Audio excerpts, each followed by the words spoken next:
2026 Toyota bZ4X. This is coming for TFL approved cameras and a Meta Deadlock. So if we open the vehicle up here,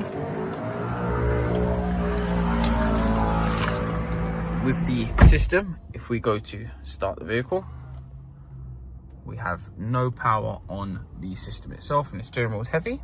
So if we switch the vehicle back off, now with the relevant tags present, obviously you get the tag up here. So obviously what we can do is we can simply press the button on the tag.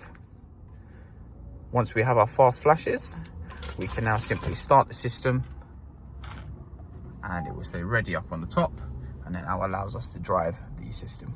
Without the tags present or without pressing the button, you won't have access. You can also shut it down via the app and have tracking on the system as well.